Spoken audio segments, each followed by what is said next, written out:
Então, a gente vai falar, né, hoje sobre a tradição dos 18 Siddhas, essa raiz, né, do Kriya Yoga de Babaji. Kriya Yoga de Babaji Yogi Ramaya dizia que é a síntese do Shaiva Siddhanta, né? Shaiva Siddhanta, Shaiva quer dizer aquele que é devoto de Shiva, né, o que está relacionado a Shiva. E Siddhanta vem de Siddha, que é a palavra que define, que é uma palavra como um título, né? Siddha quer dizer perfeito, aquele que tem os siddhis, né? O que tem uma maestria, e os siddhis são esses poderes, né? Que a gente poderia dizer supra-humanos, paranormais, que a gente chama de perfeições, né? Literalmente. Siddhi, né? Siddha é perfeito, Siddhi seriam as perfeições, e são perfeições e são sobre-humanas porque são qualidades da consciência plena, né? Então, esse estado do Siddha, ele está como um canal dessa perfeição que não é humana realmente, né? A condição humana tem as suas imperfeições, mas ela tem a possibilidade de ser canal da perfeição, e esse é o processo e esse título, né, de Siddha, um mestre perfeito. E Anta é um final, uma conclusão. Então, Siddhanta é a conclusão dos Siddhas, sobre Shaiva, ou sobre Shiva, né? Então, o Shaiva Siddhanta seria esse corpo de conhecimento, essa filosofia, que tem Shiva, esse nome para o divino, e da onde todo conhecimento vem, inclusive do yoga. E então é o nome que se tem, né, para esse sistema de conhecimento dessa tradição, o Shaiva Siddhanta, e o Kriya Yoga de Babaji, ele é a destilação desse conhecimento, né, que é um conhecimento oral, ele é textual também, mas ele não está na sua integralidade, ele não está textualmente expresso, porque é uma tradição oral, então muita coisa não se escreve propositadamente, né? Na verdade, muito pouco se escreve, então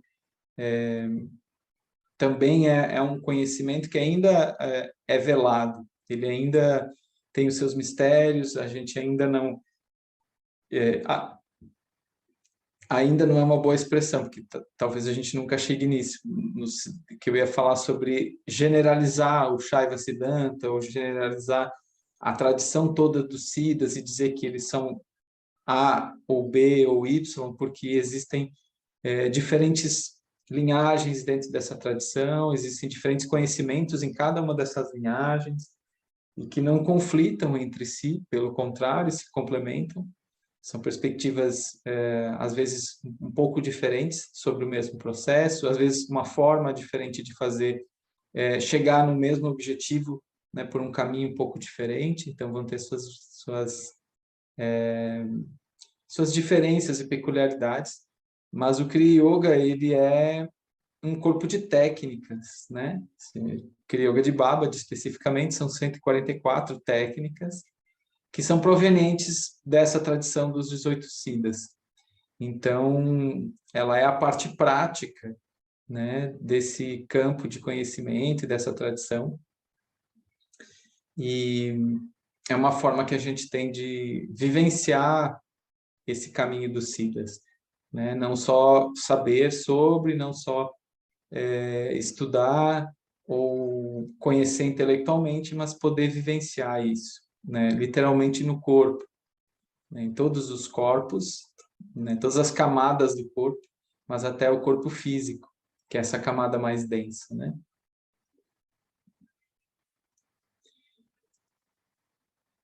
Então, Siddhas, existem Siddhas em diversas tradições, em diversos sistemas filosóficos da Índia, mas existe uma tradição chamada, né, o Siddha Sampradaya. Sampradaya quer dizer uma linhagem. Então, existe uma linhagem dos Siddhas, que parte dela está no norte, né, que é o que dá a base para o que chamamos hoje de Shivaísmo da Caxemira, que é a parte do Shivaísmo que a gente mais conhece no Ocidente, né, e que ela é muito harmônica com a tradição do Sul, apesar de ter nomes diferentes para conceitos que são os mesmos conceitos são expressos com nomes diferentes por conta da língua, mas em essência não muda assim a visão de mundo, e muda algumas práticas, né? Enfim, o norte da Índia ele é todo diferenciado do sul por conta que as invasões aconteceram muito pelo norte. Então, o norte ele tem muita miscigenação de raça, tem muita cultura sobreposta, né? E o sul da Índia, ele tem uma característica um pouco mais tradicional, talvez até conservadora em alguns aspectos.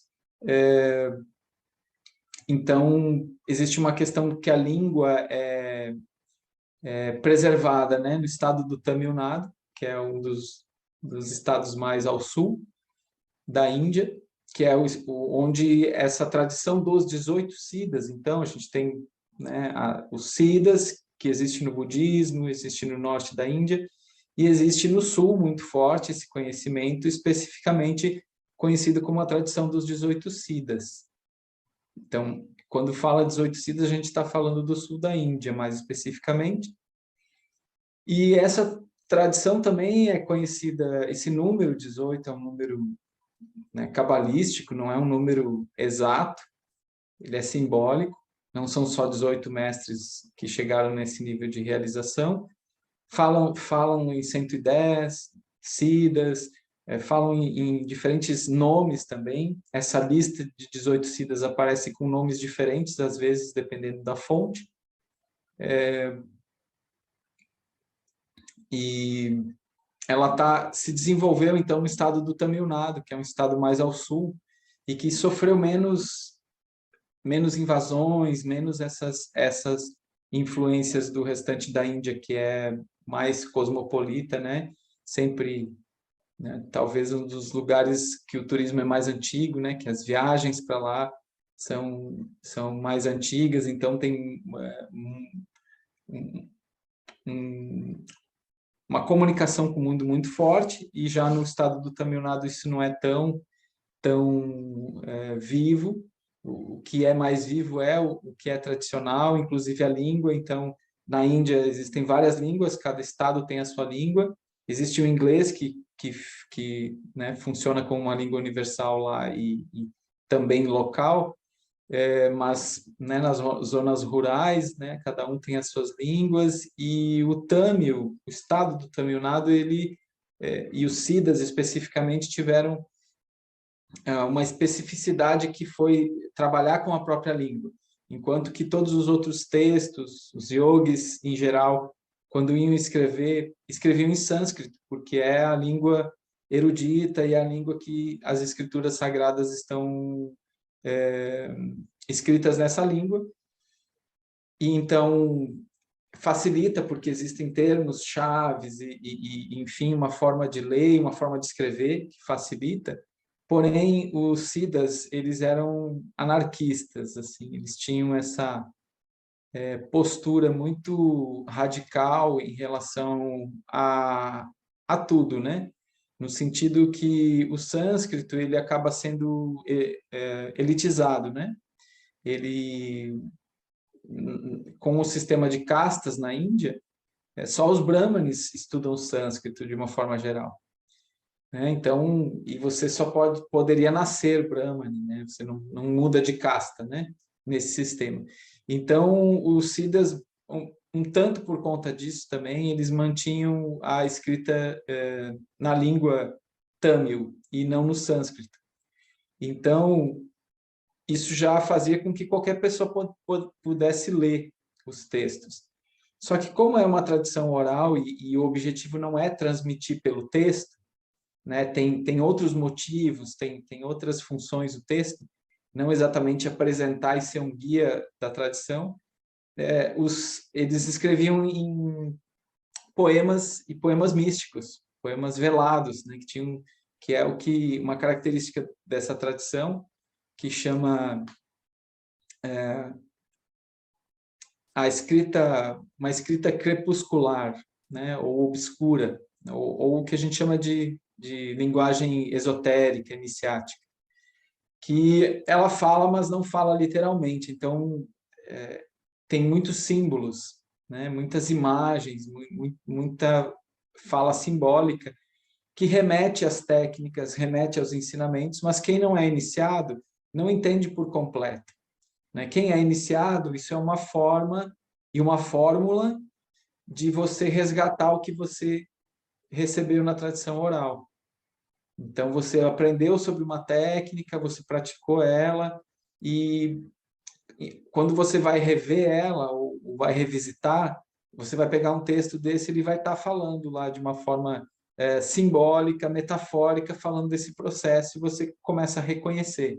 Uma pessoa que não recebeu iniciação, muito provavelmente não capta essa camada de ensinamento que está no texto. Ele vai captar outra coisa, sempre vai ter um sentido o texto, sempre ele vai trazer algum benefício. Mas na parte técnica, né, você não consegue reconhecer as técnicas naquele texto se você não é iniciado. E mesmo iniciado, às vezes você tem que meditar no texto para conseguir captar pela intuição realmente o que está falando. Então, existe essa característica que o Siddhas tem de uma atitude social muito coerente, né? De manter o conhecimento acessível, apesar de existir a questão da iniciação e desse segredo dos ensinamentos, né? Mas isso não é uma exclusão, não é uma questão de reservar esse conhecimento só para eles, é um sentido de proteger o próprio conhecimento, para que ele não se perca, não se altere, que as técnicas não sejam descaracterizadas, e também protegendo a pessoa da própria pessoa. Ou seja, são técnicas muito poderosas.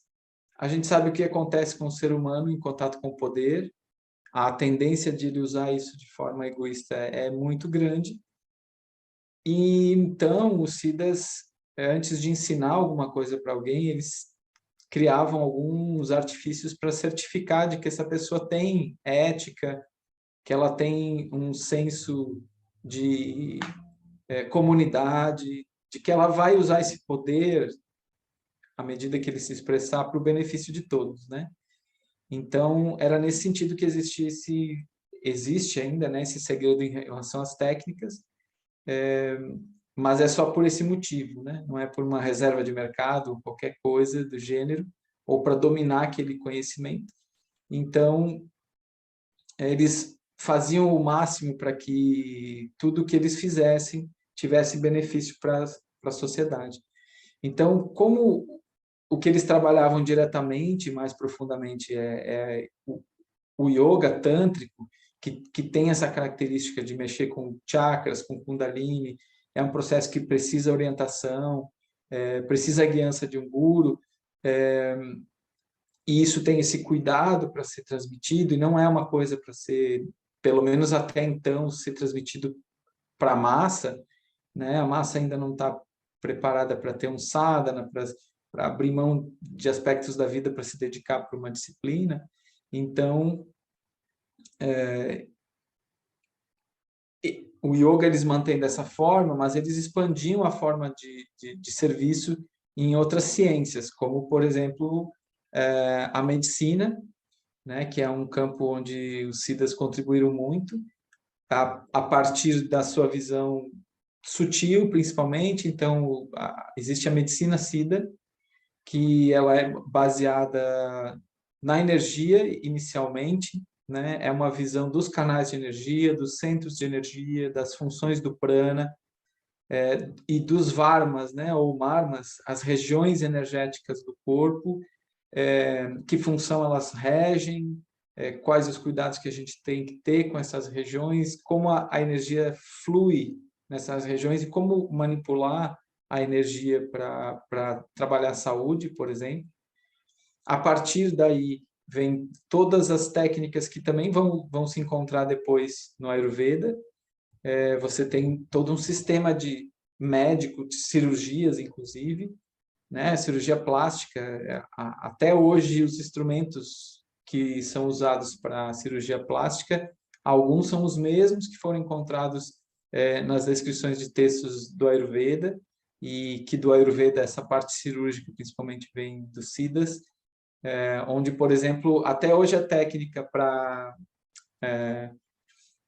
plástica nasal, né, é a mesma técnica, né?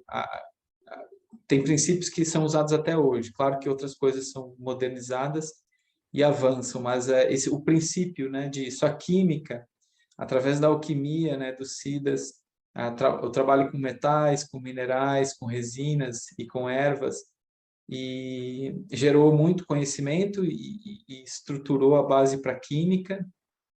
A botânica, por conta disso também, muito estudada e desenvolvida pelos Siddhas, e também a questão de geometria sagrada, né? Essa arquitetura sagrada, né? Os templos, essa geometria que a gente consegue perceber ou pode estudar, né? De como eram construídos esses templos de pedra e com as medidas corretas, criando um campo de energia diferente. As estátuas também, né, das divindades com materiais, com resinas, com alquimias que ancoravam a energia dessa divindade ou desse aspecto do divino.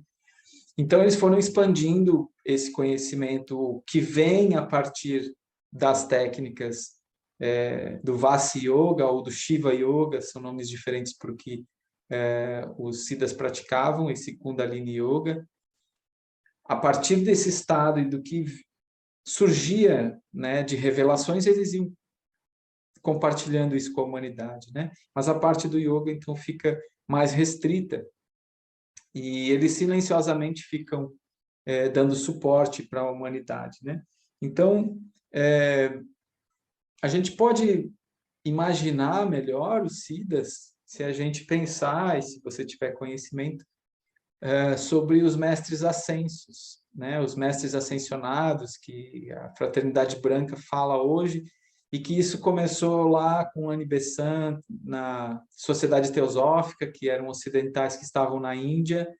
Então, a forma com que eles entenderam esses seres foi, então, e a forma de comunicar, né, era uma forma ocidental, então tem uma nomenclatura diferente, mas eles chamavam de mestres ascensos, né? Então, essa ascensão é o que os Siddhas vão falar como Swarupa Samadhi ou Sorupa Samadhi.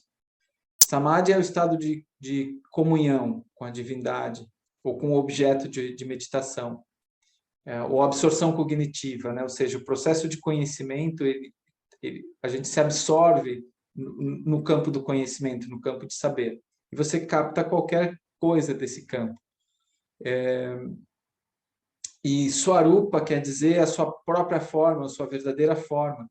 E isso está relacionado a um estado em que o corpo físico entra nessa comunhão, nessa dissolução.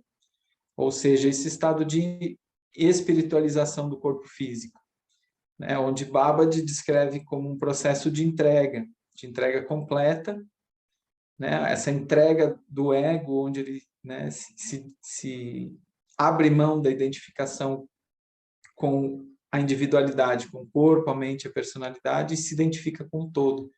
Isso a nível físico, né? Então, esse estado de imortalidade, que Jesus é uma figura, né? Que a gente não sabe, assim como os Siddhas também, a gente não consegue ter precisão de certas datas, de certos fatos, mas muito provavelmente ele tem expressado esse estado também nesse processo de ressurreição, né? E que daí vem o termo ascensão, né? Que fala na Bíblia que ascendeu ao céu com o corpo. E aí, salvo, né, as interpretações religiosas sobre isso, mas essa ascensão não necessariamente fala em uma saída do corpo físico, ou uma saída do plano físico. Esse corpo físico sair do plano físico. É como se esse corpo físico se dissolvesse no plano físico, mas com um nível de liberdade. Ele pode se condensar de novo e pode se descondensar, ou seja, materializar e se desmaterializar, assim como Jesus fez após a ressurreição e os mestres ascensos que, por exemplo, Helena Blavatsky encontrava, mestre Eumoria, Saint-Germain. Por exemplo, Saint-Germain é famoso porque na Europa tinha esse conde de Saint-Germain que aparecia de tempos em tempos e às vezes uma pessoa, o pai da pessoa conhecia o conde e descrevia ele com 40 anos e a pessoa conhecia ele 50 anos depois e esse conde estava com a aparência de 40 anos, né? Então, existem esses relatos, né? E esse estado de ascensão, né? O ascensionado, onde o corpo físico transcendeu as limitações do plano físico e ele pode transitar, né? Nisso. Então, os Siddhas, não todos alcançaram isso, mas boa parte deles. Então, quando fala 18 Siddhas, é como se fossem os 18 que alcançaram esse estado, mas se sabe que é mais. E, claro, o tempo vai passando e tem Siddhas aí atingindo esse estado. E Babaji é a culminância dessa tradição, né? Babaji, essa tradição foi se desenvolvendo e desenvolvendo um corpo de conhecimento, de técnicas de yoga, de técnicas, o Kaya Kalpa, né? As pílulas de longevidade, para que o corpo pudesse durar mais, para que as técnicas tivessem, para que o corpo tivesse tempo das técnicas fazerem o efeito necessário de longevidade, de transformação. Então, às vezes, uma vida não é muito pouco para esse processo. Então, os Siddhas buscam a longevidade para poder fazer esse trabalho, ou pelo menos a maior parte, quanto mais eles conseguirem desse trabalho nessa vida, para que na próxima, né, sempre há um desligamento da alma para o seu processo de evolução. E dependendo como ela faz a passagem e o estado que ela está quando ela faz a passagem, determina para onde ela vai e também em que condições ela volta na próxima encarnação. E nem sempre a gente consegue harmonizar isso no sentido do caminho espiritual. Às vezes a gente tem um delay, a gente tem ali anos que a gente vai precisar na próxima vida para voltar para o caminho espiritual, às vezes 30, 40 anos, né? Então, a ideia dos Siddhas é aproveitar o máximo dessa vida, né? Ou conseguir esticar ela até realmente chegar nesse estado, né? Da imortalidade. Então, não é o objetivo dos Siddhas necessariamente a imortalidade. Às vezes se fala muito dos Siddhas e se relaciona, né, porque eles eram alquimistas, mas se relaciona com essa alquimia que a gente conhece mais da Europa e da China, onde os reis eram aficionados por isso e pela imortalidade. Não tinha um outro objetivo. Para os Siddhas, o objetivo é a entrega ao divino. Não é necessariamente a imortalidade, ela é uma consequência, é um efeito colateral do processo. Não é um objetivo. Então, o objetivo é se entregar para o divino e aí ser um canal do divino aqui. Então, diferente de outras tradições da própria Índia e da Ásia em geral, que esse objetivo de moksha ou mukti, que quer dizer liberação, que é a saída do samsara, que é o ciclo de renascimento e morte, ou o ciclo do karma, a maioria interpreta isso como a saída do corpo físico, né? Então, a pessoa se liberou, ela atingiu uma iluminação, não precisa mais reencarnar, se liberou do ciclo e continua um outro processo de evolução. Para os Siddhas, que é uma tradição tântrica, isso muda, esse detalhe final muda, porque a visão, muitas vezes, de não voltar para cá é muito positiva, no sentido que existe um céu, um paraíso além mundo, né? Uma dimensão de luz que é mais elevada e que a gente vai para lá. E os Siddhas entendem que todas essas dimensões, elas estão dentro de nós. O corpo físico é um microcosmos, né, do macrocosmo, é uma miniatura do universo.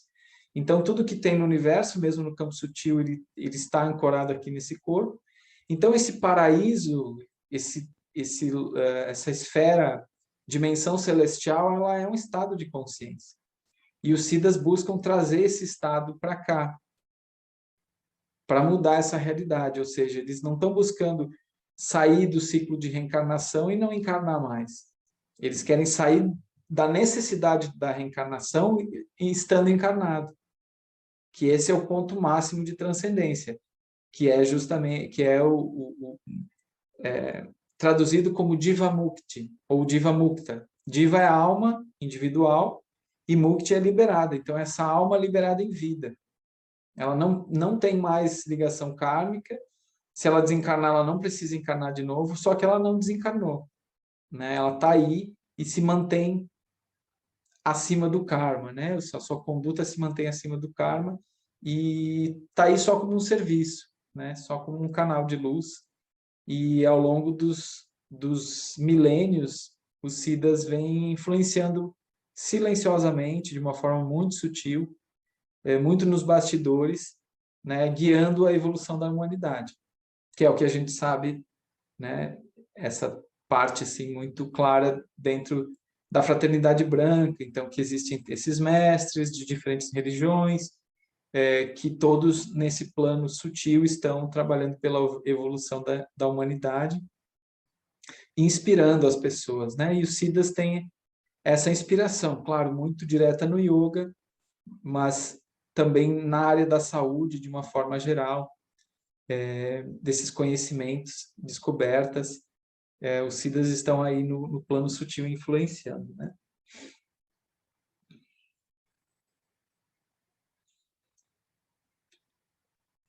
Vou compartilhar uma apresentação com vocês.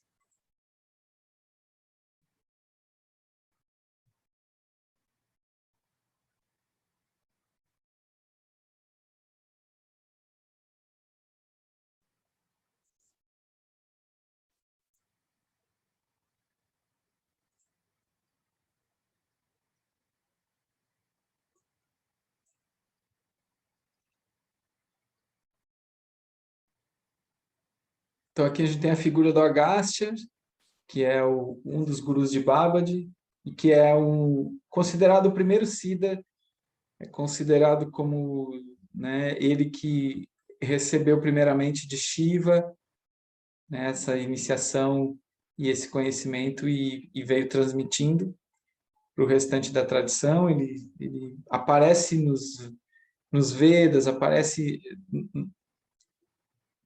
nos Puranas, que são essa parte da mitologia. Ele é quase que um ser mitológico, né? Humano, mas ele está muito ligado à história das divindades. Claro que tudo isso é muito simbólico, né?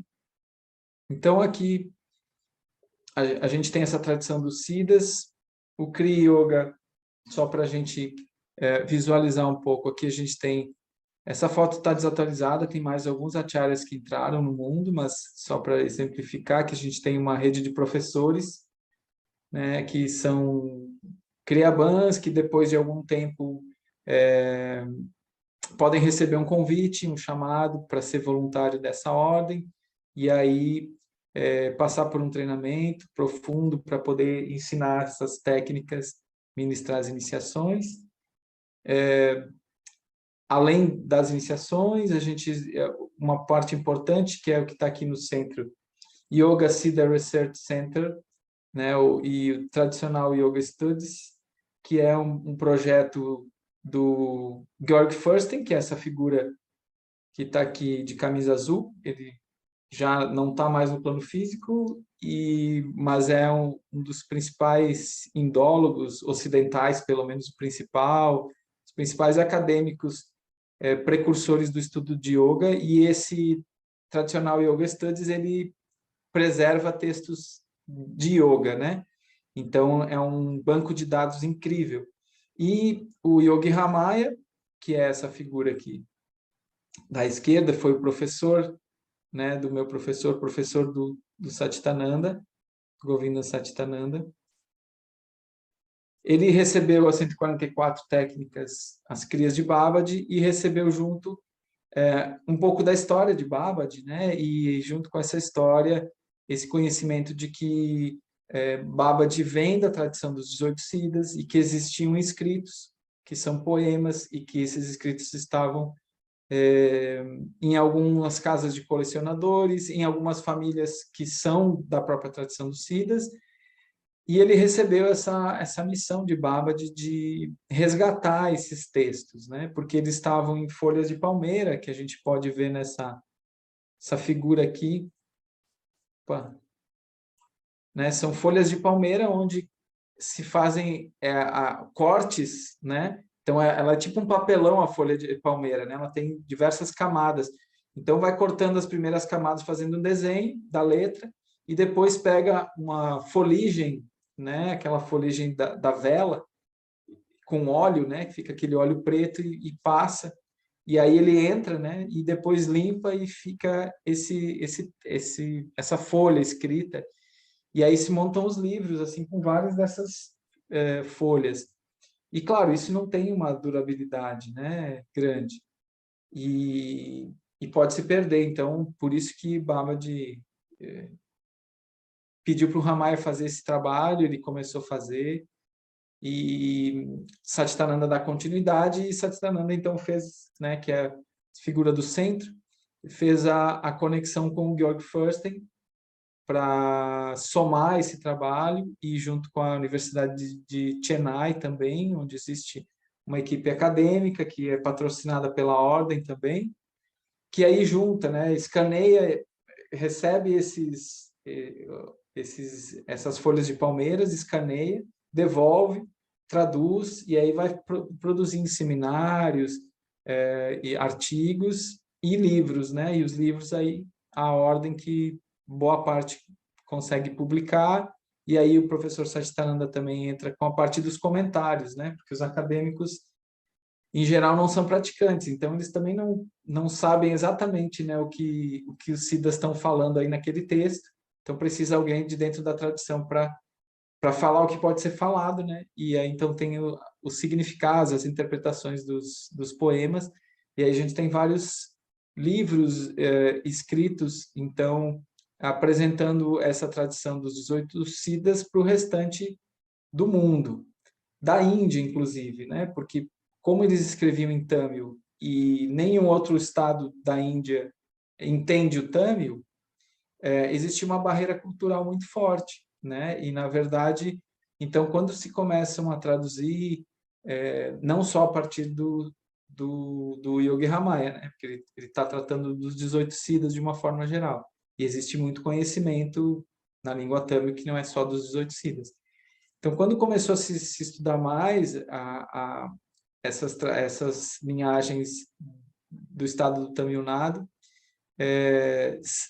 se considera, né, informalmente, que o Tirukural, que é um composto de textos do sul da Índia, eles seriam o quinto Veda, né? Então, os Vedas são aqueles 4 textos que é a base de toda, entre aspas, né, o conhecimento da Índia, das filosofias, das religiões da Índia, só que quando a Índia, como um todo, se dá conta desses textos do sul, vem esse conceito, né, do quinto Veda, né, como se o Tirukural, que é então esse compilado de cânones, textos sagrados,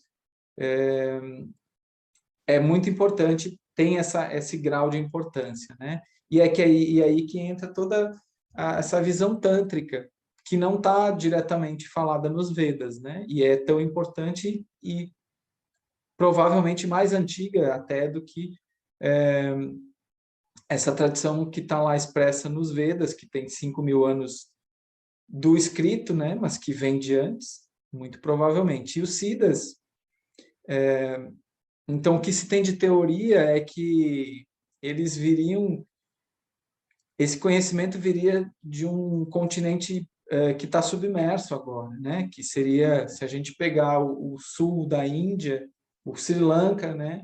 Que é o sul da Índia, aquelas Índias da Indonésia, com Madagascar, que é a parte do sul da África, é como se fossem picos de montanhas de um continente que foi submerso.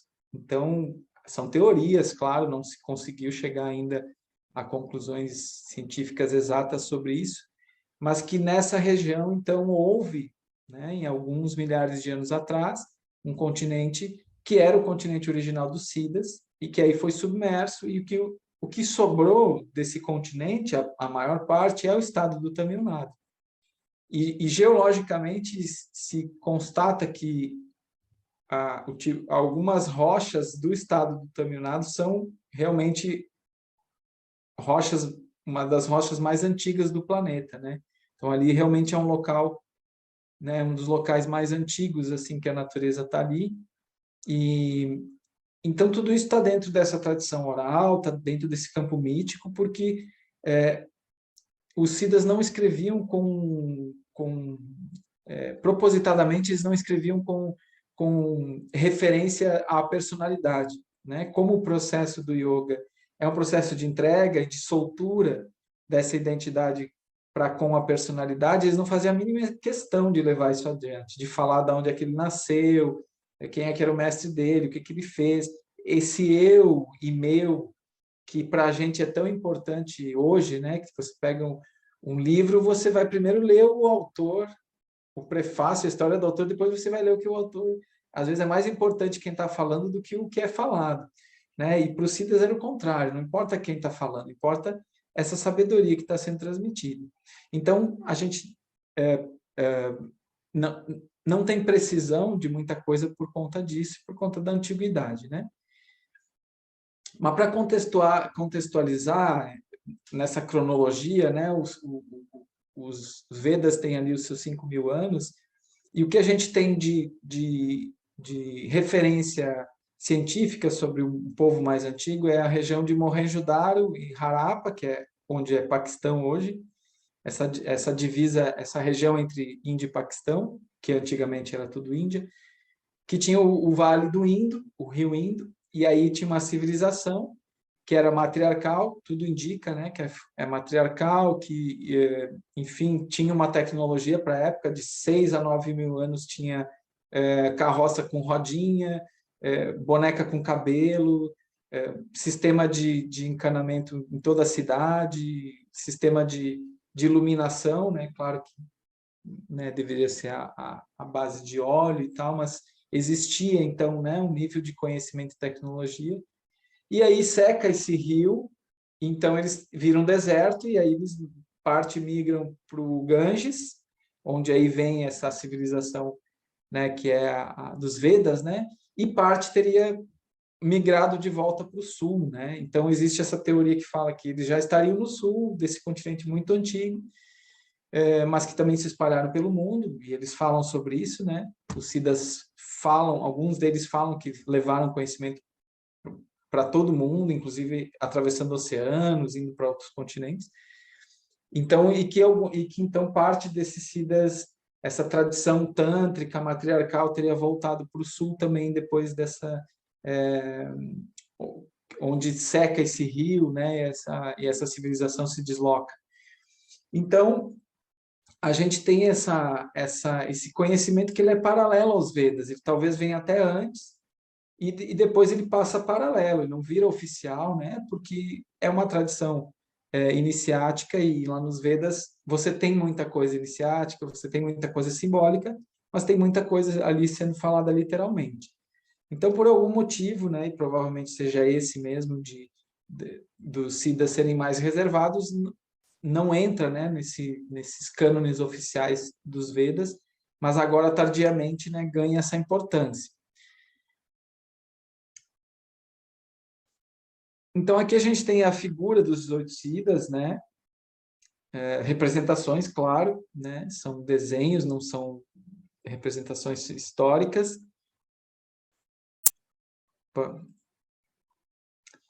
E Shiva, então, aqui também aqui está como uma figura humana, né? Mas para os Siddhas, Shiva é o nome da divindade, né? Claro que tem a simbologia ou a mitologia de que ele estava no Monte Kailash, e foi lá que no Himalaia, que ele iniciou o Agastya, por exemplo, Mas o que a gente entende é que isso pode ser uma revelação, essa iniciação, e não necessariamente Shiva estivesse ali com o corpo físico, dando uma iniciação fisicamente falando, né? Essa revelação teria sido interna, diretamente, né? Então, Shiva é essa fonte de luz e consciência, é a fonte da criação, né? Então, diferente do que dentro do hinduísmo, às vezes Shiva vai aparecer como um semideus, né? Tem um corpo, tem uma história lá, e muito ligada aos seres humanos, né? Muito próxima, né? E os Siddhas vão falar sobre isso também, mas a gente entende que fica muito simbólico tudo isso, né? Então, a gente tem o Tirumular, que é essa figura aqui do lado de Shiva, com esse fundo azul, que é um Siddha muito importante também, por ter sido também iniciado meio que direto, sendo um dos primeiros e que escreveu bastante também.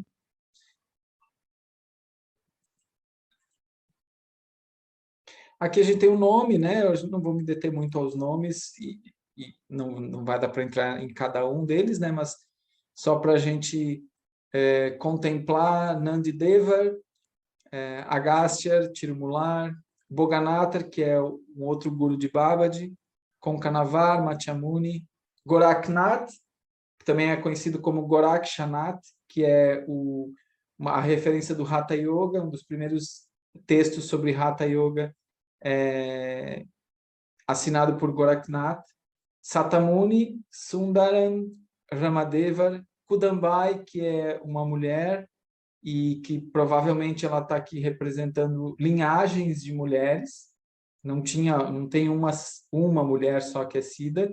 Dentro dos 18, sim, é só uma que aparece como sendo feminina, mas muito provavelmente ela está representando uma série de linhagens de mulheres, né? Karuvurar, Idaikadar, Kamalamuni, Valmiki, que é o autor do Ramayana, Patanjali, que é o autor do Yoga Sutras de Patanjali, Dhanvantari, que Dhanvantari é um nome que dentro do Ayurveda é o nome de Vishnu, da divindade, Vishnu como sendo o médico divino. E aqui a gente tem ele como um ser humano que também está ligado ao Ayurveda, né? Então pode ser ali um Siddha que foi talvez em algum momento confundido, né, com uma divindade da medicina, e Pambati. Então a gente tem algumas contribuições desses Siddhas, né, para a humanidade, o que eles deixaram. Então o Nandideva, ele falou muito sobre alquimia, medicina e o Kayakalpa, que é aquela pílula da imortalidade. O Agastya também sobre medicina, yoga, Kayakalpa e a gramática Tamil. Ele criou a gramática Tamil. Tirumular foi muito yoga e filosofia, através do Tirumandiram, que é o escrito de 3.000 versos. Boganathar, e yoga, filosofia, alquimia, ciências naturais, medicina e Kayakalpa, né, essas pílulas de imortalidade. Konkanavar, Hatha Yoga, práticas de Tantra Yoga. Matyamuni, também Hatha Yoga e Tantra Yoga. Goraknath também, e mais medicina. Satamuni, alquimia e medicina. Sundarananda, filosofia e medicina. Ramadeva, mantras, shastras, que são outros escritos, né, filosóficos e medicina. Kudambai, então a medicina Siddha, a filosofia Siddha. Karuvurar, a construções de templos, principalmente de Tanjore, né, e também medicina.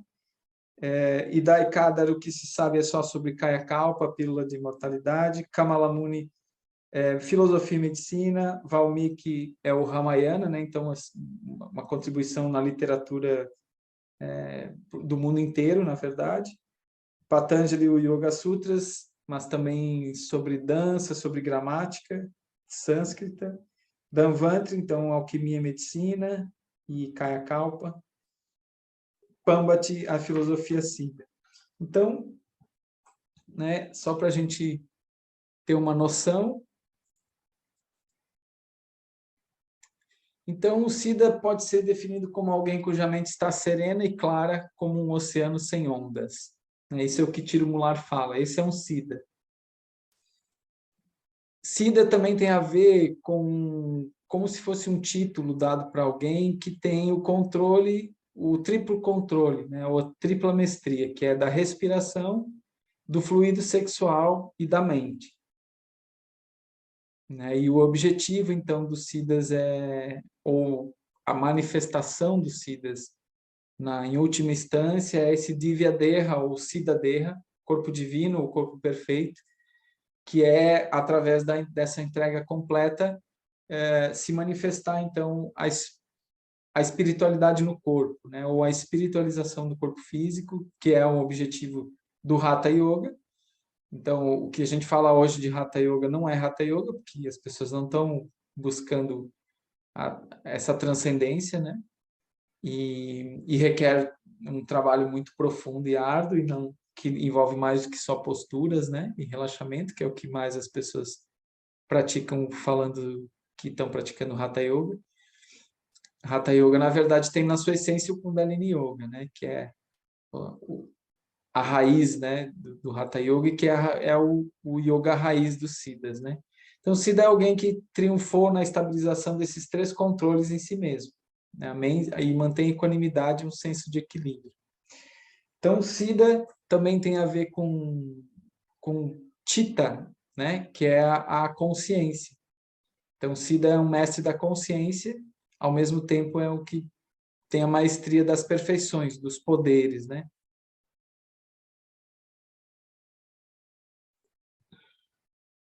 Então, esses poderes estão aqui descritos, né? Ashta Siddhi. Ashta é oito siddhis, oito perfeições.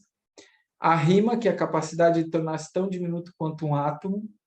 Mahima, de expandir-se infinitamente. Lagima, que é a levitação, ou flutuar no ar. Garima, chegar em todas as partes. Prakamya, que é a liberdade de vontade, ou a capacidade para superar os obstáculos. E Sitwa, que é a capacidade para criar ou controlar as coisas. Vasitva, que é o domínio sobre toda a criação, e Kama Vasaitva, que é o dom do cumprimento dos desejos, ou a capacidade de manifestar o que se deseja. Então, aqui a gente pode também entender que, como tudo tem um lado simbólico, por exemplo, quando fala a anima, capacidade de tornar-se tão diminuto quanto um átomo, ele pode estar se falando da consciência, não necessariamente do corpo físico. Pode ser do corpo físico? Pode ser. Se ele pode ser imortal e pode se desmaterializar, por que ele não pode ficar tão pequeno?